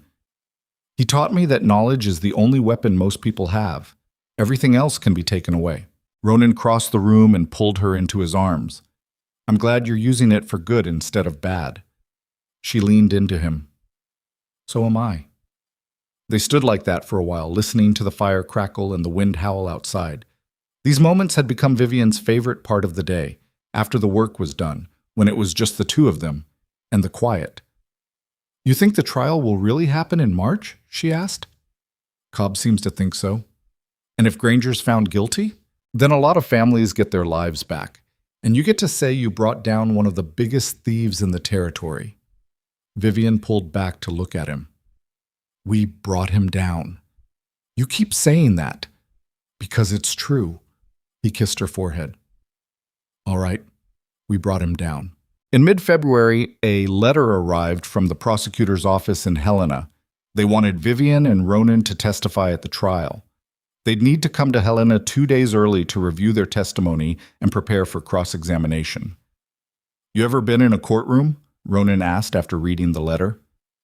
Once, when my father's estate was being settled. What was it like? Vivian thought back to sitting in that stuffy room in Philadelphia while lawyers argued over money her father didn't have and debts he'd left behind. Lonely and confusing. I didn't understand half of what they were saying. You won't have that problem this time. No, this time I'll understand exactly what's being said. She folded the letter. Are you nervous? Terrified. Good, me too. They spent the next few weeks preparing. Vivian went through all the documents again, making sure she could explain every number, every discrepancy, every pattern she'd found. Ronan practiced telling his story, how Granger had loaned him money, how the payments never seemed to reduce the debt, how he'd felt like a failure until Vivian showed him the truth. You're not a failure, Vivian said after one of these practice sessions. I know that now. But I believed it for 4 years. That's what men like Granger count on. They make you think the problem is you, not them. Ronan looked at the papers spread across the table. How many people you think believe that? That they were the problem? All of them. That's why it worked. And now they know better. Now they know better, Vivian agreed. The week before they were supposed to leave for Helena, John Preston came back to the ranch. He looked better than he had in December, less beaten down. He stood straighter. Heard you're testifying, he said. We are. I want to come. Not to testify. I know they got enough witnesses, but I want to be there. Want to see his face when they find him guilty. Vivian understood that. You're welcome to ride with us. Preston nodded. Appreciate it. My boys want to come too, if that's all right. The more the better. By the time they left for Helena, there were 8 of them. Ronan and Vivian, Preston and his sons, Tate, Curtis, and Calhoun, who insisted on coming to make sure nobody tries anything stupid. They took 2 wagons and made the journey in 3 days, arriving in Helena on a gray afternoon with sleet coming down. The territorial capital was bigger than anything Vivian had seen since leaving Philadelphia. Buildings made of brick and stone instead of wood. Streets crowded with people. The noise alone was overwhelming after months of frontier silence. They found rooms at a boarding house near the courthouse. That night, Vivian met with the prosecutor, a sharp-eyed man named Whitmore, who looked like he hadn't slept in a week. I've read your documentation, he said. It's exceptional. Most fraud cases are he said, she said. This one has actual proof. Will it be enough? It should be. Granger's lawyer is going to argue that the accounting errors were honest mistakes, that his client never intended to defraud anyone. But with the pattern you've established, that's going to be hard to sell. What about his connections? Can they influence the judge? Whitmore's expression hardened. Judge Holloway doesn't get influenced. He's fair, which is more than you can say for most. If the evidence is solid, he'll rule accordingly. And if Granger tries to settle? We're not settling. The governor's office wants this prosecuted fully. Granger's made too many enemies, stolen from too many people. This is about more than one case now. It's about showing that the territory won't tolerate this kind of predatory behavior. After the meeting, Vivian walked back to the boarding house through streets lit by gas lamps. Ronan was waiting in their room. How'd it go? He asked. Good, I think. She sat on the bed. Whitmore seems competent, and he said the judge is fair. That's something. It is. She looked at him. I keep thinking about what happens if we lose. We won't. But if we do, Ronan sat beside her and took her hand. Then we go home and keep fighting, but we're not going to lose. The trial started on March 15th. The courtroom was packed, every seat filled, people standing along the walls. Vivian recognized faces from Birch Hollow Valley, mixed in with curious Helena residents and reporters from at least 3 newspapers. Granger sat at the defense table in a fine suit, looking confident. His lawyer was a gray-haired man with a voice like gravel who kept objecting to everything Whitmore said. The first day was mostly procedural. Jury selection, opening statements, technical testimony from a banking expert about proper lending practices. Vivian sat in the gallery with Ronan, watching it all unfold. On the second day, Whitmore called his first witnesses. Ranchers from Birch Hollow Valley, one after another, telling their stories. How they'd borrowed money from Granger. How they'd made payments that never seemed to reduce their debt. How they'd lost everything and blamed themselves. The jury listened. Some of them took notes. Granger's lawyer cross-examined each witness, trying to trip them up, suggesting they'd misunderstood the terms or failed to keep proper records. But the witnesses held firm. They knew their own stories. On the third day, Whitmore called Vivian. She walked to the witness stand with her heart pounding. The bailiff swore her in, and she sat down, looking out at the crowded courtroom. Whitmore approached. "Mrs. Mercer, can you tell the court your occupation?" "I keep books for my husband's ranch." "And before that?" "I kept books for a business in Philadelphia." "So you're familiar with accounting practices?" "Yes." Whitmore picked up a ledger from the evidence table. "Is this your husband's loan ledger?" "It is." "Can you explain to the jury what you found when you examined it?" Vivian took a breath and began. She walked them through it step by step, just like she'd practiced. The payments that didn't match the balance reductions, the interest adjustments that were never properly documented, the fees that appeared without explanation. She explained how she'd cross-referenced Ronan's records with the contract terms and found discrepancies in every single payment over 4 years. How she'd then looked at other ranchers' records and found the same pattern. "In your professional opinion," Whitmore said, "could these discrepancies be accidental?" "No." "Why not?" "Because they're too consistent. If it was a mistake, you'd expect some payments to be recorded accurately and some not. But every single payment was underreported by roughly the same percentage. That's not an accounting error. That's a system." Granger's lawyer stood. "Objection. The witness is speculating about my client's intentions." "I'm not speculating," Vivian said before the judge could rule. "I'm reading the numbers, and the numbers don't lie." Judge Holloway looked at her. "Answer the questions you're asked, Mrs. Mercer." "Yes, Your Honor." The cross-examination was brutal. Granger's lawyer spent 2 hours trying to make Vivian look incompetent, suggesting she didn't understand complex financial instruments, that she was just a ranch wife playing at bookkeeping. But Vivian had been preparing for this her whole life. Every time her brother had dismissed her, every time someone had assumed she didn't understand because she was a woman, it had sharpened her, made her better at defending her work. She answered every question calmly, precisely, and when the lawyer tried to twist her words, she corrected him immediately. By the time she stepped down, the jury looked convinced. Ronan testified next. He was nervous. She could see it in the way he gripped the witness stand, but he told his story clearly. How he'd trusted Granger. How he'd worked himself to exhaustion trying to pay off a debt that never shrank. How Vivian had shown him the truth. "Did you ever suspect Mr. Granger was stealing from you?" Whitmore asked. "No, I thought I was just bad at managing money." "And now?" "Now I know he was counting on me thinking that." The cross-examination tried to paint Ronan as incompetent, someone who'd mismanaged the ranch and was looking for someone to blame. But Ronan didn't take the bait. "I made mistakes," he said, "but paying a man what I owed isn't one of them. And if he took my money and lied about where it went, that's not my mistake. That's his." The courtroom was silent when he finished. Over the next 3 days, Whitmore called more witnesses, other ranchers, the county clerk who'd handled the foreclosures, a handwriting expert who testified that someone had altered dates on several of the loan documents. Granger's defense was weak. His lawyer argued that the accounting discrepancies were clerical errors, that Granger had trusted his staff to handle the details and wasn't personally responsible for their mistakes. He called character witnesses who said Granger was a respectable businessman, a pillar of the community. But none of it could explain away the pattern, the systematic theft, the families destroyed. On the 8th day, both sides rested. The jury deliberated for 6 hours. Vivian spent that time pacing the courthouse hallway with Ronan. Preston and his son sat on a bench nearby, not talking. Tate and Curtis stood by the windows, watching the street. When the bailiff finally came to get them, Vivian's hands were shaking. They filed back into the courtroom. The jury filed in. Granger stood, his face pale. The foreman stood. "We find the defendant guilty on all counts." The courtroom erupted. People cheering, crying, shouting. Judge Holloway banged his gavel, calling for order, but it took several minutes for the room to quiet down. Vivian felt Ronan's arm around her shoulders. She leaned into him, barely able to process what she'd just heard. Guilty. On all counts. Granger stood motionless at the defense table, his face blank.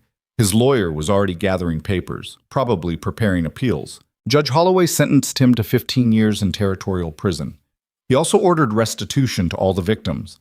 Every dollar stolen had to be paid back, either from Granger's assets or from the sale of the properties he'd fraudulently acquired. Furthermore, Holloway said, "I'm issuing an order barring Mr. Granger from engaging in any lending or investment activities in Montana Territory for the remainder of his natural life. If he violates this order, he'll serve an additional 10 years. Granger's shoulders slumped. After the sentencing, people swarmed Vivian and Ronan, ranchers shaking their hands, thanking them, some with tears in their eyes. Reporters asking questions. Whitmore congratulating them on their testimony. It was overwhelming. Vivian felt like she was watching it happen to someone else. Finally, Preston pushed through the crowd and grabbed Vivian's hand. "You did it," he said. "You actually did it. We all did it." "No." Preston shook his head. "You started it. You saw what he was doing and refused to let it stand. The rest of us, we were ready to just accept it." Vivian didn't know what to say to that, so she just squeezed his hand. They stayed in Helena for 2 more days, meeting with Whitmore and a team of lawyers who were handling the restitution process. It turned out Granger had considerable assets, properties, investments, cash accounts. All of it was being seized to pay back his victims. "It won't be immediate," Whitmore warned. "These things take time, but everyone who lost land or money will get something back." "How much?" Vivian asked. "Hard to say. Depends on how much his assets are worth when we liquidate them. But I'd estimate most people will get at least 70% of what they lost."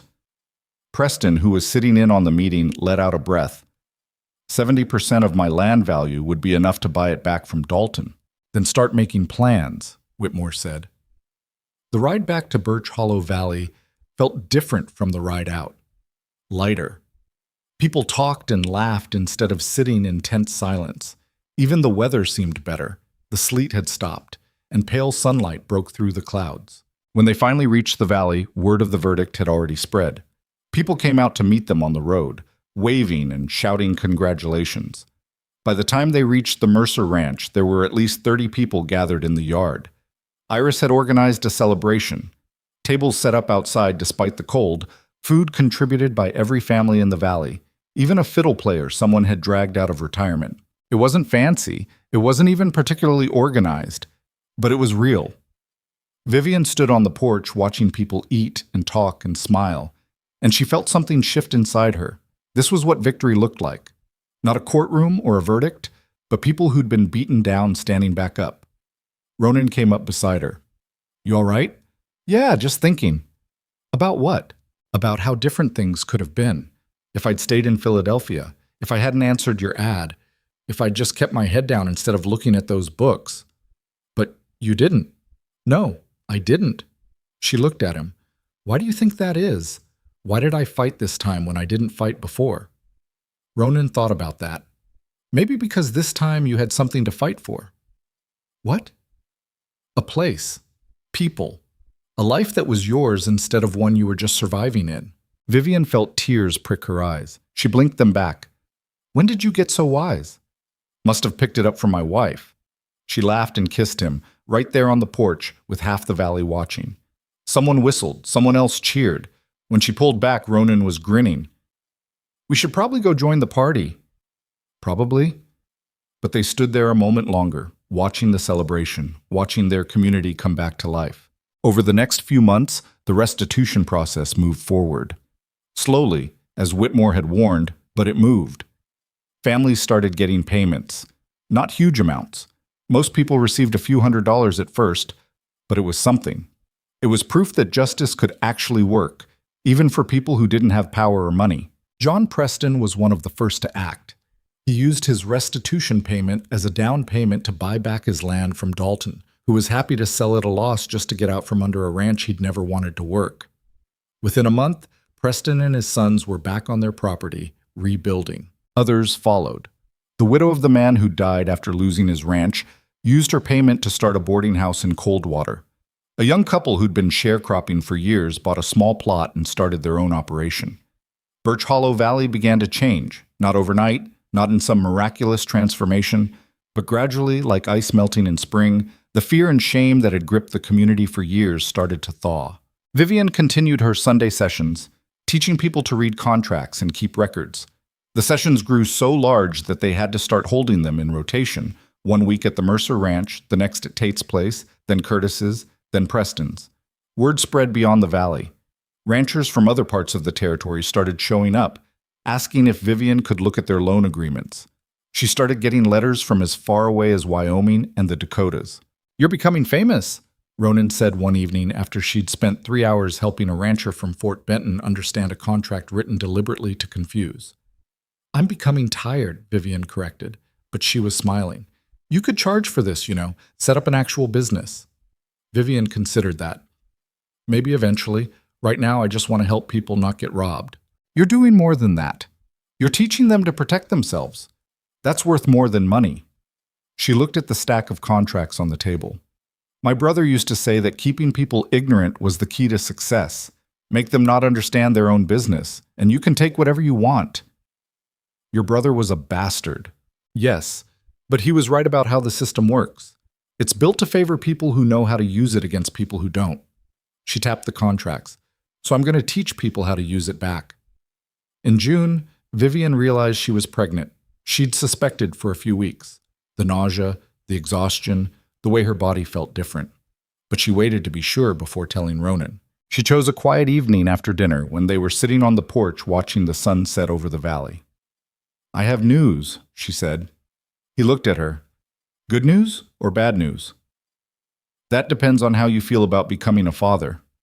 For a moment he just stared. Then his face broke into the biggest smile she'd ever seen on him. "You're serious?" "Yes." He pulled her into his arms so fast she gasped. "When?" "January, I think. Maybe early February. A winter baby." "Seems fitting. Everything else important happened in winter." He held her at arm's length, looking at her like she was something precious.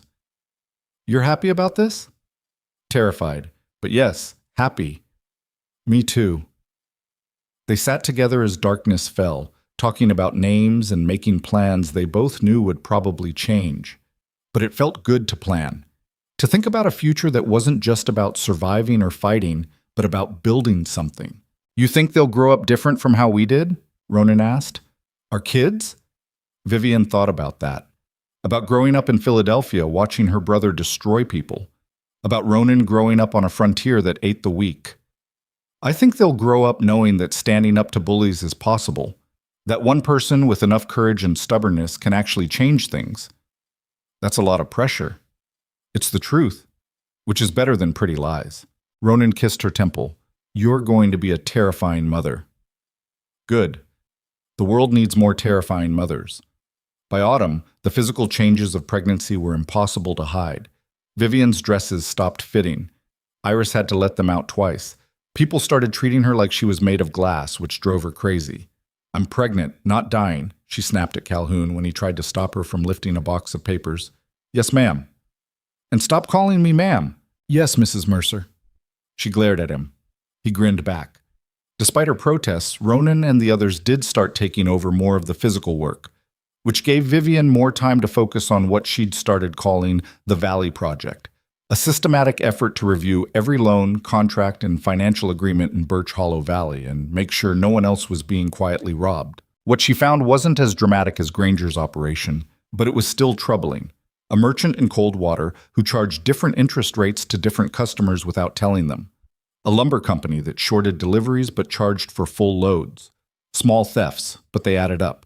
Vivian documented everything. Then she started publishing a monthly newsletter, just a few pages printed on the press at the Coldwater newspaper office, explaining common financial tricks and how to spot them. The newsletter spread faster than she'd expected. Within 3 months, people in 5 counties were reading it.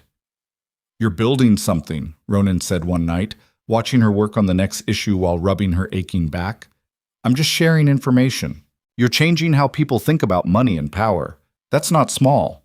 Vivian set down her pen. When I was in Philadelphia, I watched my brother ruin people for years. I kept his books, I knew what he was doing, and I didn't stop him. I told myself it wasn't my business, that I was just doing my job. You were surviving. I was complicit. And then I came here and saw the same thing happening to you, to everyone in this valley, and I had a choice. I could look away again or I could fight. She looked at him. I'm tired of looking away. I know. That's what I love about you. The word hung in the air between them. They'd said it before in small ways, but never quite so directly. I love you too, Vivian said. Ronan smiled and pulled her close. Good, because you're stuck with me now. I can think of worse fates. Winter came again, harder than the year before. The snow started in November and didn't stop. By December, they were snowed in for days at a time. But the ranch was ready. They'd stored enough food for the livestock and the household. The hands had reinforced the buildings. Everything that could be prepared had been prepared. Vivian spent the long, dark evenings working on the newsletter and preparing for the baby. Iris came by regularly to check on her and offer advice that ranged from helpful to terrifying. Labor's going to hurt like nothing you've experienced, Iris said cheerfully one afternoon while knitting a blanket. But you'll survive. That's reassuring. I'm not here to reassure you. I'm here to tell you the truth. Vivian appreciated that. She was tired of people treating pregnancy like some delicate condition. She wanted someone who'd tell her what was actually coming. The baby came on a February night during a blizzard. Vivian's water broke around midnight. By 1, the contractions were strong enough that she had to wake Ronan. By 2, he'd ridden through knee-deep snow to get Iris. The labor lasted 14 hours. It was brutal, painful beyond anything Vivian had imagined. There were moments she was sure she wouldn't survive it, moments she wanted to give up. But Iris stayed with her the whole time, and Ronan held her hand even when she squeezed hard enough to hurt. And eventually, finally, the baby came. A girl, small and red and screaming at the top of her lungs. Iris cleaned her up and wrapped her in blankets and placed her in Vivian's arms. She's healthy, good lungs. Vivian looked down at her daughter, this tiny person she'd carried for months, and felt something crack open in her chest. Not breaking, but opening, making room for something huge and terrifying and beautiful. She's perfect, Ronan said, his voice rough. She's wrinkled and covered in goo, Vivian said, but she was smiling. They named her Anne, after Vivian's mother. Anne Mercer, born in a blizzard on the Montana frontier with a scream that could wake the dead. The first few weeks were chaos. Anne cried constantly. Vivian was exhausted beyond reason. Ronan stumbled through the days trying to help while also running the ranch. But slowly, they found a rhythm. Anne started sleeping for longer stretches. Vivian figured out how to nurse while also reading contracts. Ronan learned to change diapers without gagging, and the ranch kept running. The valley kept healing. The newsletter kept publishing. By the time Anne was 3 months old, Vivian was back to holding her Sunday sessions, though now with a baby strapped to her chest while she explained interest calculations. You're insane, Iris said, watching her teach a room full of ranchers while Anne dozed against her. I'm efficient. You're going to work yourself to death. I'm going to teach my daughter that being a woman doesn't mean sitting still and looking decorative. Iris laughed. Fair enough. Spring came slowly, as it always did in Montana. But when it arrived, it brought news. The territorial legislature had passed a new law requiring all lending contracts to be written in plain language and filed with the county clerk. Interest rate changes had to be documented in writing and delivered to the borrower within 30 days. It wasn't perfect. There were still loopholes, but it was something. And according to the letter Vivian received from Whitmore, the law had been directly inspired by her testimony and the documentation she'd provided during Granger's trial. You changed the law, Ronan said, reading the letter over her shoulder. They changed the law. I just showed them why it needed changing. Take the credit for once. Vivian looked down at Anne, who was sleeping in her basket beside the table. I don't need credit. I need to know that other people won't go through what we went through. And now they won't, at least not as easily. That summer, the Valley celebrated its second annual Freedom Day. a name someone had given to the anniversary of Granger's arrest. It was part county fair, part revival meeting, part massive community dinner. Vivian and Ronan brought Anne, who was now 4 months old and fascinated by everything. She stared wide-eyed at the crowds, the music, the chaos. Preston found them in the afternoon. "Wanted to show you something," he said. They followed him to the edge of the gathering, where his sons had set up a display. It was a timeline, hand-drawn on several large boards, showing the history of land ownership in Birch Hollow Valley, before Granger during his operation, and after. "See here," Preston pointed. 15 families lost their land between 1875 and 1881, all to Granger. But look at now. The latest section showed 11 of those families back on their original properties. Not all of them. Some had moved on, started over elsewhere. But most had come home. "We wanted people to remember," Preston said. "Not just what Granger did, but what you did. How one person refusing to accept the way things were changed everything." Vivian felt tears sting her eyes. "It wasn't just me." "No, but you started it."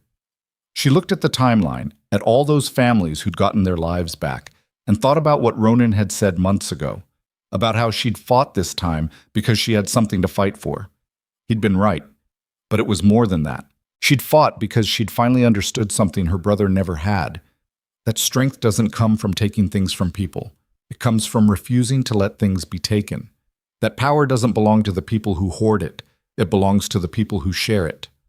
That one person standing up doesn't guarantee victory, but it guarantees the fight. And sometimes the fight itself is what matters. As the sun set over the valley, Vivian stood with Ronan's arm around her and Anne asleep against her shoulder, watching people celebrate not just a villain's defeat, but their own survival, their own strength. "What are you thinking?" Ronan asked.